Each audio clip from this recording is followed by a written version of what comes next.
ABO versus CBO. Why choose a topic that's been talked about for many years? When I look at the forums, when I look at the things that people are talking about, what my clients are asking, and what we're seeing as well, this is one of the questions that pops up quite often. Should I use ad set budgets or campaign level budgets? Campaign budget optimization or ad set budget optimization? I'll give you the short answer and then I'll explain why. And if you just want the short answer, you can take that and walk away. But if you want to know why, and you want to know how to use each of them, then I'm going to explain that over the next 20 minutes or so. Campaign budgets. I use campaign budget optimization when everything is fully tested and working and I have enough budget. I use ad set budgets for literally everything else. So if I'm testing, if I've got small budgets, if I am still testing my funnel, my offer, my creatives, my messaging, my avatars, and I'm not yet seeing stable results, then I go with ABO. That's very different to where I was, let's say in 2019. I wrote the original book on CBO and how to make it work with Facebook ads. In fact, published on Amazon as well. I think I was the only one that published a book on CBO. Campaign budgets, where you set the budget at the campaign level, allows you to give Facebook more control over ad spend. So the idea is you have one campaign and Facebook can manage multiple ad spends per ad set. So let's say you have 5 ad sets. Each of them has different audiences and different creatives. You can set a $100, $500, $1,000 budget at the campaign level and just let Facebook decide where the best conversions are going to come from. Then if you look at ad set budgets, you can have the same 5 ad sets, one campaign, but then you set the ad sets individually. Gives you a lot more control, but it also means you can end up losing money faster if you're not looking at things as well. So from the point of view of simplicity, if you don't know what CBO is, if you've not looked into it and the 3-letter acronym scares you, don't worry about it. It's not like a strategy that if you're not using it, you're going to miss out. Ad set budgets are sufficient probably for 80 to 90% of people that are advertising on Facebook. For everyone else, there is a time and place for using ad set budgets. And that's what I'm going to explain to you over the next kind of 10, 15 minutes is how I use each of those strategies, when to use them, and how to get the best out of them as well. So if I just jump into Ads Manager here, this is just a test account I've set up just for demonstration purposes. The way that you would set up a typical ad set budget, you give it a name, you set the strategy, but at this level, you're most likely setting an ad set budget. So then what that means is if I click down here on my ad set, I've just called it new sales ad set. You set your pixel event, your goal, whatever you want to achieve, and then you set your budget here at the ad set level. Very simple. So for example, let's say I've got this campaign called Test Sales Campaign, and I want another 4 ad sets, let's say, and they're all spending 20 a day. That's how I would manage my budgets. They'd all be set up at the ad set level here. So we've got 1, 2, 3, 4, 5 ad sets, 20 pounds a day. So my ad spend will be 100 a day, but I'm going to be managing it at this level. Now, let's say this is a 1% lookalike. This is 2 to 5% lookalike. And I'm just making these names up just to give an illustration into kind of how I'd set this up. Interests, and I'd have some interests in there. Maybe there's a broad, and this is 18 to 30 campaign, and this is another broad, and we're doing 31 to 55, let's say. So 5 ad sets. Now, the thing here is, as an example, quite different audiences. So a lookalike campaign takes a custom audience and says, find me more people like this. And that's one way of identifying your ideal prospect. You give Facebook some data and it says, hey, I'm going to go and find you some more people like this. Then you have interests. So that could be someone interested in digital marketing, in Shopify, in Tony Robbins, if the search option is still there. So you can type in interest and find people that way as well. And then you can also go broad, which means you just set your demographics, so male, female, an age, and a location. So different types of audiences here. But here's the thing. Every single ad set here will spend £20 a day, regardless of results. This is really important. So let's say, for example, we are optimizing here. I set the purchase pixel. So I'm looking at purchases, for example, 5 very different ad sets. I might have 2, 3, 4 ads running in each of the ad sets. Doesn't matter what the results are, Facebook will, or Meta will, spend £20 a day per ad set, which means I need to keep an eye on this very carefully to make sure that it's being used in the right way. How do I do that? I would be coming into this every day and checking in my results at the ad level. So at the ad level, let's say, for example, I've got 5 ads, whatever it is running at the ad level. If I'm seeing one particular ad getting more traffic and more spend, for example, than another ad, but it's massively underperforming, I might pause it for that day, let the other ads get some spend, and then restart it. Because the problem here is the algorithm, and this is the thing that kind of frustrates me with Meta as well. Once it starts to spend on an ad, and even if performance is poor, it often continues spending on it. So let's say, for example, I looked at a campaign recently, it was about $300 a day. One ad had taken a huge chunk of the spend. Click-through rate was poor. The add to cart costs, the checkout costs were far higher than what we'd expect, and it didn't generate any conversions, and it should have done it. It spent about $150. Now, I would expect other ads to start to get more ad spend, but that's not the way Meta managed it.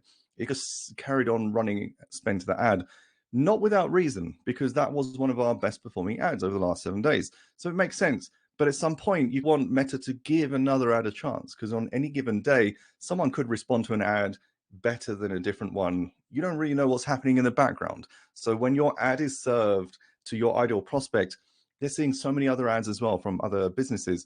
Who knows? Maybe your ad just didn't resonate. It didn't connect with them for that day. Meta's not so good at cycling ads. So that's why we have to come in and analyze that ourselves. And it also means that you might end up still spending money where you don't want to. So for example, there was an ad set, which I think it was another one doing $400 a day, and it had 3 ads in it, and all of them were performing poor. And I think it got to $120 spend. At that stage, I just decided to pause the ad set itself. So there's also this idea of a stop loss. So back in 2007, I started to learn trading, day trading, foreign exchange trading, and things like that. And when you're in the stock markets, you set a stop loss to minimize your losses. So what that means is if I want to buy or sell and I'm chasing charts and trying to buy low and sell high, I also might want to set a minimum where I want to sell. So if I'm trying to wait for that chart to go up, so my value of my investment goes up, if it suddenly drops, and it can drop very fast, let's just say a president of the US has announced something or something is happening in the world, your price can tumble very fast and you might lose a chunk of your investment. So stop loss says if my chart goes up and then it drops and it gets to a certain point, just sell and get me out of that trade so I minimize my losses. I take that same concept into Facebook ads as well. So let's say this one is $300-$400 a day, and I can see that the ad set and the number of ads are not really performing well. I'll pull the spend back and I'll just pause the ad set. So I've still got 4 ad sets running, but I'm coming in and I'm having to do that manually every single day. There are tools and automations that you can do this with as well, and maybe I'll cover those in future videos. But for now, it's really important to understand when you're running a Facebook ads, do not trust the algorithm. I know that there's super clever engineers behind everything that we see in Ads Manager, but I can tell you, having run ads since 2011, there's never been a situation where I fully trust Ads Manager, that I fully trust algorithms. Don't trust the algorithm. And even if things are going really well, I guarantee when you look at some of the detail behind it, there's ad spend that could be optimized. There's profit that can be optimized. So that's something which I'm always looking out for. So that's on the ad set budget side. Now, if we look at campaign budgets, and if I do a setup here just to illustrate, so let's say we're going after sales. So if I click continue here, now the difference is that I can set the budget now at the campaign level. So I'm going to call this CBO example, so it's easy to show you on the actual screen. So here, I'm going to do the same setup with $100 a day at the campaign level. And that's the only change that I'm making here. We've got same thing. We're going to do website. We're going to do purchase event. This is an account that's not active, so hence there aren't many things we can do here. I did set it to 100. It's decided to change that. So here, I'm just going to quickly publish that. So we have one account here, which I'm going to change to, let's see if I get my editing rights back. So we'll just call this one ABO. And then we've got our new sales campaign, CBO. I'm going to turn that off because I don't want to spend anything on this test campaign. So here, for example, we can go through the same process and create 5 ad sets. So we've got one ad set here right now. Now, if I go to edit, you'll see that there's no budget option here because it's set the campaign level. So here it says budget strategy, your campaign budget automatically distributes daily budget of $100 across ad sets to get the best performance. I've only got one ad set, so that's not great. If you're using CBO with just one ad set, it's a complete waste of time. Just use the ad set budgets. The only advantage of campaign budgets is if you've got multiple ad sets, then you can manage the budget a lot easier. So let's go through the same process of duplicating this. I'm going to create 4 copies again. And it's the same process I just went through on the previous one. Again, I'm going to call this a 1% lookalike. I'm going to call this 2 to 5% lookalike. And these are just examples. Obviously, I'm not setting any of the targeting options. I'm going to go for broad. I think I did 18 to 30 and broad. 31 to, I think that's what I said. So same kind of setup as the other one. When the Facebook is running these kind of campaigns, there is no budget that I can edit here. So on a given day, let's say, for example, I really can see that this 1% lookalike is crushing it. It's doing really well. I can't actually add more budget to that one ad set. So this is one of the downsides of CBO. Whereas if I'm looking at the other campaign, if I'm looking at my ABO campaign, I can come in and I can manage that budget separately. And let's say, for example, this lookalike campaign is crushing and I want to scale it to £100 a day. Crazy, crazy numbers. But let's just say, for example, I've really seen really good performance and today I really want to push that ad set. I can do that very easily here. So now, for example, I should probably publish out some of those ad sets. So if I see one of 5 of my ad sets performing really well, I can take that decision and say, give it more spend. Now, I wouldn't recommend going from 20 to 100, but just for illustrating the example here, I can do that very easily. So now I've got 5 ad sets, 4 of them are still at 20 a day. One is now at 100. So I have full control over that. For my CBO, I cannot do that. So what ends up happening is, and I've just lost my ad sets. Hopefully they'll come back. So what's happening with my CBO is I can't manage my budgets here. The 1% budget is absolutely crushing it. Hands are tied behind my back. All I can do is go into my CBO and say, I want to increase that to 200. But the problem is it's going to distribute that everywhere. So this is one of the downsides of CBO is if you want to be able to have flexible control over scaling, CBO isn't necessarily the fast scaling strategy. When we come into big offer periods like Black Friday or Valentine's or any kind of period around the year, even if it's a product launch, if it's a particular campaign launch, and we want to scale fast, I wouldn't really recommend CBO for that. CBO is more for control and profitability and giving yourself the best chance of creating something that's stable. So CBO definitely for stability. There are different strategies you can use for CBO for scaling, but if you're looking for a lot of flexibility and you've got the time and you've got the knowledge to go and optimize, ABO will give you far more flexibility. Now, where CBO does benefit is this. If on a given day, let's say I've set my budget 100 a day and I've got 5 ad sets running, the Facebook algorithm will decide where that money goes on a given day. So you'll end up with situations where, for example, let's say the lookalikes are doing really well, they might actually get a lot more ad spend than the ones that are not doing so well. So with that, you give the trust back to Facebook and say, I think if results are good, then I want you to just spend it in the right area. Here's where the problem occurs. For the ad sets to perform well, and you've probably heard this from Meta or from forums or anything like that, the ad set needs 20 to 30 conversions a week minimum. So what does that mean? So let's say, for example, we're optimizing one ad set for purchase. That means ideally, each ad set needs 20 to 30 purchases every single week to stabilize, to get out of learning limited, to be able to find more people that you want to reach and things like that.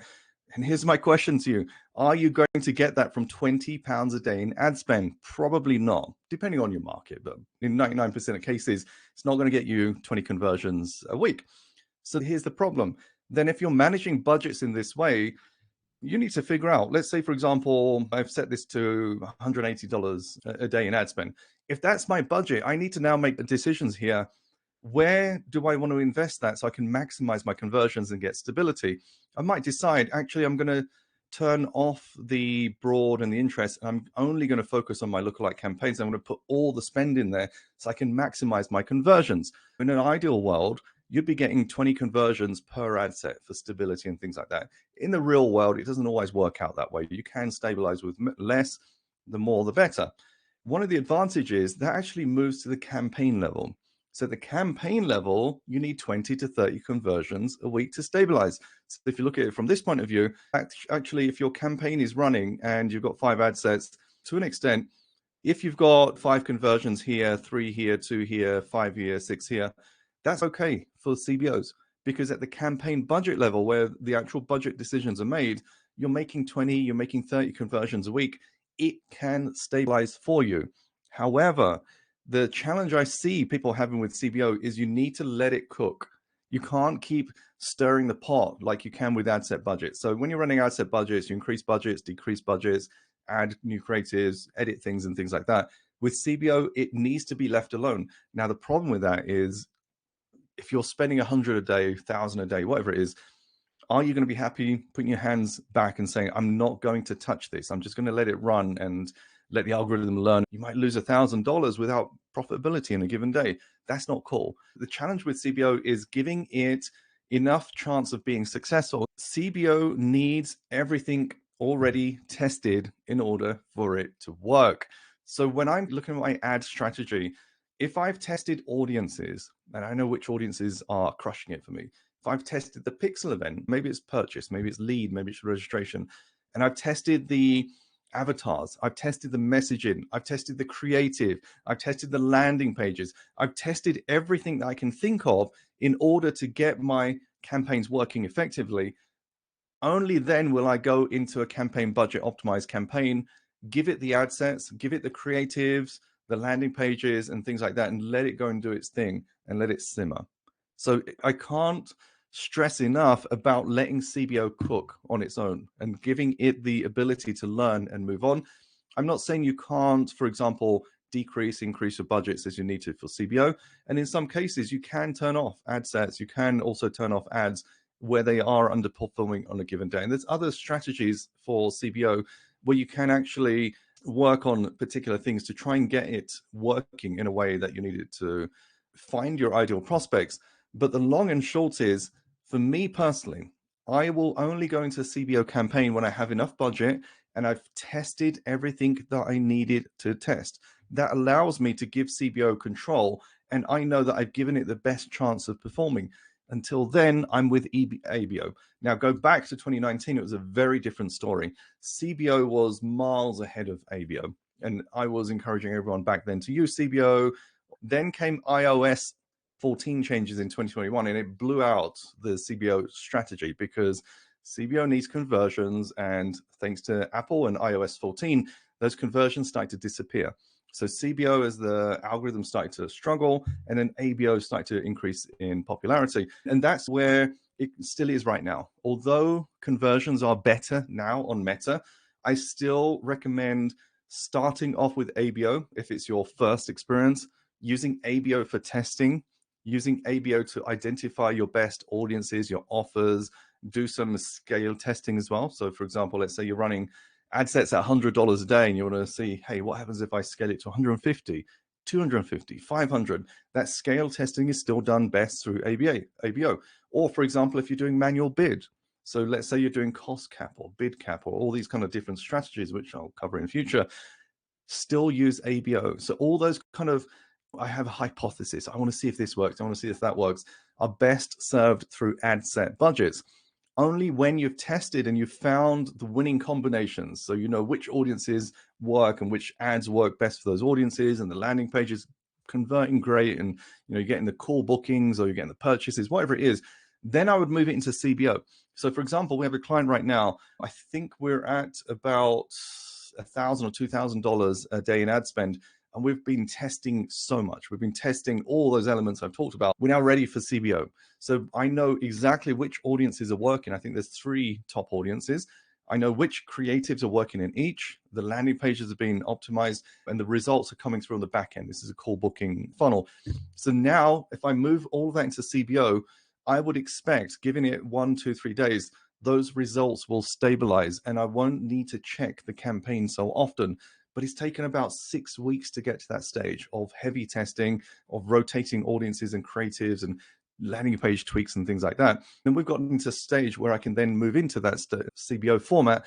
And that's when I would be comfortable letting the algorithm make decisions on budgets.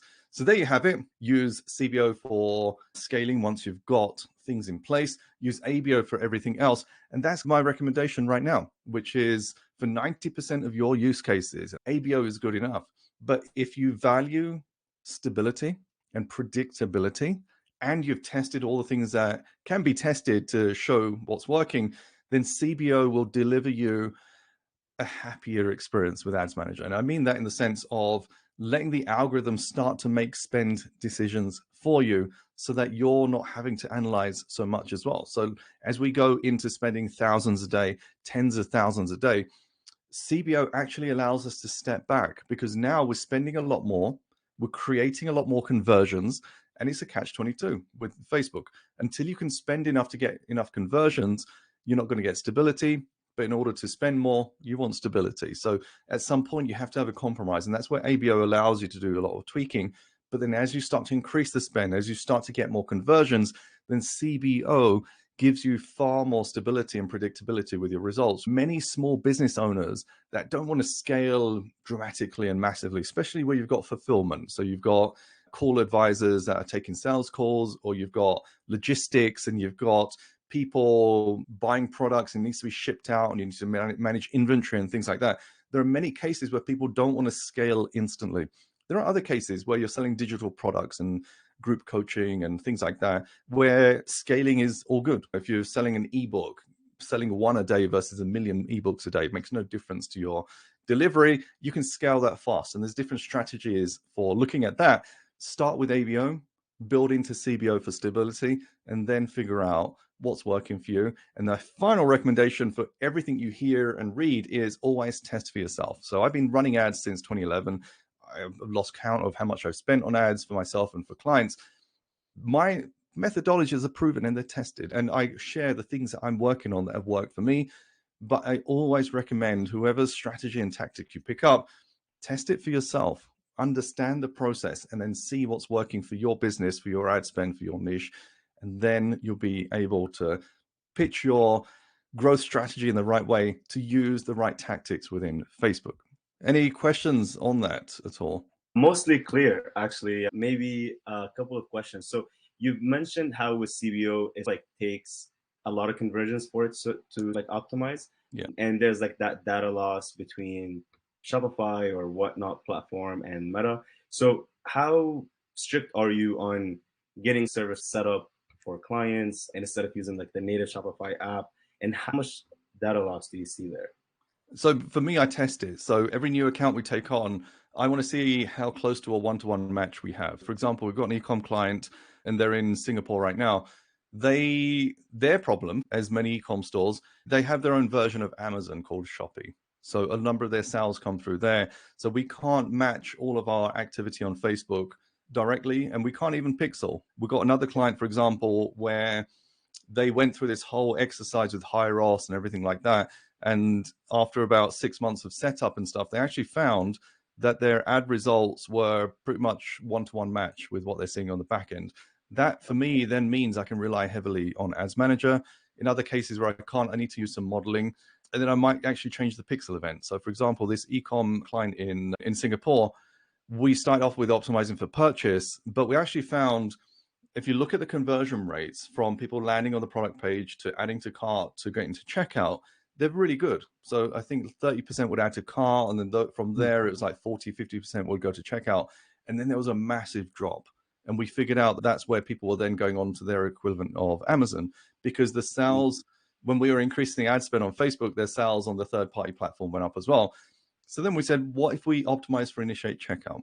Because that would give Facebook enough conversions, and that actually gave us better results, and that actually stabilized the account. So what we're telling Facebook is, if you get someone to the checkout, that's really cool for us. We got more conversion data sent back to Facebook, and that's a one-to-one match because the checkouts were sending all that data through, and that meant that we could manage both platforms, the third party and their website separately as well. Makes sense. From the different, if you do end up having to set up a server to server tracking, would you go the manual route or would you recommend a specific? I know Hyros is can be expensive for some brands, so typically we go either to like Elevar or there are some other sort of like software. For me, it's either Wicked Reports or Hyros. It really depends on the setup. Oh. For example, one of the clients we're working with right now, we're using Zapier and just sending custom conversions through Zapier. So it really depends on the setup that you've got. All these platforms are very similar. They're just taking data that you've already got and just sending it back. There's nothing too magical in what they're doing. I know Hyros will do some great marketing about how magical their systems are. There's nice flashy front ends and things like that, but ultimately all they're doing is taking your conversion data and just giving it back to the pixel. So Zapier can do the same thing. So for example, we have one client, they're a call booking funnel, and they do lead scoring. So there's a difference between a high quality lead and a low quality lead based on the application process, and they can send that back through the pixel. So it's a marketing qualified lead, and it's high quality and it's low quality, and we can decide what we're optimizing for. And as we spend more, we want high quality, obviously, but we get less conversions. And so it's a balance between those. But all they're doing on the background is when the application is put through Typeform, they have some scoring mechanism, and then Zapier sends that back to Facebook as a custom conversion. So then we know what happened on the back end. And it's even far better than anything these other platforms could probably do as well.